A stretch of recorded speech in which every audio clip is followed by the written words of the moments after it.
നമസ്കാരം, ഇത് IBN മലയാളം. അയോധ്യ രാമക്ഷേത്ര നിർമ്മാണം. രാജ്യത്തിൽ മൊത്തം കോളിളക്കം സൃഷ്ടിച്ച ക്ഷേത്ര നിർമ്മാണം. ഇന്ത്യയിലെ തന്നെ ഏറ്റവും വലിയ രാമക്ഷേത്രം. ക്ഷേത്ര നിർമ്മാണ സമയത്ത് നിരവധി ആരോപണങ്ങൾ ഉയർന്നിരുന്നു. കേന്ദ്ര സർക്കാർ പണം മുടക്കി ആരാധനാലയം നിർമ്മിക്കുന്നു, എന്തുകൊണ്ട് ആശുപത്രിയോ സ്കൂളുകളോ നിർമ്മിച്ചുകൂടാ എന്നതായിരുന്നു അത്. ഇനി പറയുന്നത് ഒന്ന് ശ്രദ്ധിച്ചു കേട്ടോളൂ.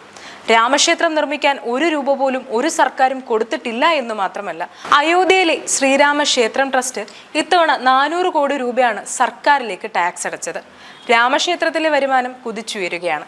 പുണ്യനഗരമായ അയോധ്യ വിനോദസഞ്ചാരികളുടെ എണ്ണത്തിൽ വൻ വർധനവാണ് രേഖപ്പെടുത്തിയിരിക്കുന്നത്. മതപരമായ വിനോദസഞ്ചാര കേന്ദ്രമായി ഇത് വളർന്നു വരികയും തദ്ദേശവാസികൾക്ക് തൊഴിലവസരങ്ങൾ സൃഷ്ടിക്കുകയും ചെയ്തിട്ടുണ്ട്.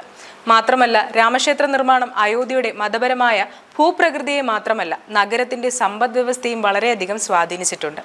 ഈ കഴിഞ്ഞ കുംഭമേള കാലത്ത് ഭക്തജനസംഖ്യ എന്ന് പറയുന്നത് 4.5 ലക്ഷമാണ്.